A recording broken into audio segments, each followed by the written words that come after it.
বিএনপিকে আমরা হেল্প করবো এবং আমরা ডিসিশনও নিতে পারবো। ছাত্রদল আলাদা করে ডিসিশন নিতে পারবো। কারণ আমরা ছাত্রদল কি কারণে করি, মেইন কারণ হচ্ছে ধরো ছাত্রদলটা শেখ হাসিনার মতন আগেও স্বৈরাচার ছিল। এরশাদের নাম শুনছো না তোমরা?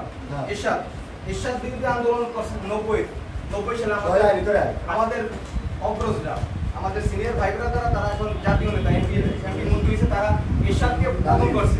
এরকম 2006 সাল থেকে মঈনুদ্দিন ফখরুদ্দিন থেকে শুরু করে এই দীর্ঘ 15টা বছর হাসিনার বিরুদ্ধে আন্দোলন করছে। ডামি ইলেকশন, 18 রাতের ভোট, সবকিছু আন্দোলন সংগ্রামে ছাত্রদল রাজপথে ছিল। ঠিক আছে, আমরা ছাত্রদল ভালোবাসার সংগঠন। ঠিক আছে, ভালো লাগার সংগঠন। এই কারণে তোমাদের কাছে দাবি, আমাদের সংগঠনটা যদি ভালো লাগে, মূলত সবকিছু দলীয় সবকিছু ছাত্রদলের কথা বললাম যে আমরা যেহেতু ছাত্রদল করি, তোমাদের প্রতি আমাদের আহ্বান থাকবে যে আমাদের সাথে মেশো, আমাদের সাথে চলো। ধরো আজকে তোমাদের বলছি, আজকে থেকে অনেকজন আসছো, অনেকজন ধরো আসে নাই। ঠিক আছে, সবাই পাবে না। আমরা 200 জন ডাক দিলে হয়তো বা 100 জন পালাম, 50 জন পালাম।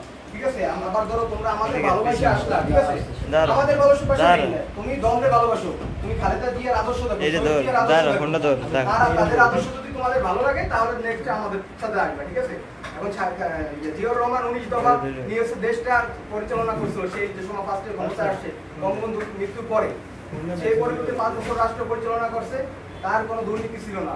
খালেদা জিয়া 91 থেকে 3 বার প্রধানমন্ত্রী ছিল। ঠিক আছে, তার কোনো দুর্নীতি ছিল না, মানে দেশের জন্য সর্বোচ্চ দিয়ে কাজ করে গেছে। এই ক্ষেত্রে আমরা তাদের অঙ্গ সংগঠন, আমরা যেহেতু ছাত্র এখন পড়াশোনা তো সবাই আমরা করি। ঠিক আছে, পড়াশোনা করি, এক্ষেত্রে আমরা একটা সংগঠনের যে নেতৃত্ব দিতে পারবো সারা দেশকে। আমরা ধরো পড়াশোনা করার মাধ্যমে, আমরা তো জাস্ট আমরা ভার্সিটি লেভেলে অনেক সিনিয়র ভাইরা আছে, তারা জাস্ট পড়াশোনার মাধ্যমে সবকিছু নেতৃত্ব আসে, নেতৃত্ব পর্যায়ে এসে অনেক বড় হয়। ঠিক আছে, আমাদেরও এইটা দাবি যে আমরা খালি নেতা হবো, স্লোগান দেবো এই ভাই ওই ভাই, আমাদের পড়াশোনা ঠিক রাখা লাগবে। পড়াশোনা নেক্সট আমরা ছাত্র দল করবো বা যাই করুক, তোমার ভালো লাগতে পারে। তোমাদের ধরো আজকে আমরা ডাক দিচ্ছি আসছি, এরকম আস্তে আস্তে দলের প্রতি একটা ভালো লাগা ভালোবাসা হবে। আমি জেল কাটছি 3 মাস জেলে ছিলাম, হামলা সবাই, মুন্ডু আমার জেল পার্টনার ছিল।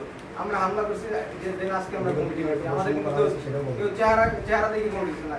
আবার তোমরা দেখছো, তোমরা তোমাদের অনুসরণ 18 তারিখ অনুষ্ঠানে কিন্তু আমাদের সাথে বৈষম্য করা হয়েছে। ঠিক আছে, আমরা কলেজ ছাত্র দলের প্রেসিডেন্ট সেক্রেটারি আমি আমাদের বক্তব্য দিতে দেয় নাই, যে বলে এই জায়গায় 2 গ্রুপ, যেটা 2 গ্রুপ বক্তব্য দিলে, আচ্ছা বলে 2 গ্রুপ বক্তব্য দিলে গ্যাঞ্জাম হবে, হ্যান ত্যান।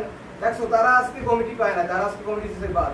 আমরা যদি ক্ষমতার অপব্যবহার করি তা আমাদেরও এই সাথে এরকম হইতে পারে। ঠিক আছে, আমরা এক্ষেত্রে কমিটি পাইছি, বা আমাদের সিনিয়র ভাইরা, আমাদের ম্যান্ডেটে যারা আছে, আজকে পিরোজপুর জেলা বিএনপি সভাপতি সেক্রেটারি হয়েছে, তারা আমাদেরকে চায়, আমাদের ফেভারে আছে। কলেজটা আমরা তোমাদেরকে নিয়ে, ধরো সাধারণ শিক্ষার্থীদের কোনো ঝামেলা, টুকটাক যেসব ঝামেলা থাকে না, এইসব আমরা একসাথে কাজ করবো ইনশাল্লাহ। এই বলে আমার বক্তব্য শেষ করছি। আল্লাহ হাফেজ। তোমাদের কষ্ট দিলাম এই পক্ষ থেকে সরি, কারণ ক্লাস চলতেছিল। ঠিক আছে ভাই, তোমাদেরকে আমরা বাধ্যবাধকতামূলক কিছু করবো না। ছাত্রলীগের আমলে আমরা কিন্তু সব স্টুডেন্ট নামাই নিয়ে শুরু করেছি, আমি কিন্তু পারতাম ভালোবাসা দিয়ে যেটা জয় করা সম্ভব, ঠিক আছে, আমরা কিন্তু করি না, জয় করা যায় না। আমি কি বলি, আমরা কিন্তু চাইলে কিন্তু স্যাররে বলতাম স্যার সব স্টুডেন্ট আমাদের লাগবে, আমরা পরে মুন্না বলছি না, দরকার এটা সিস্টেম আছে।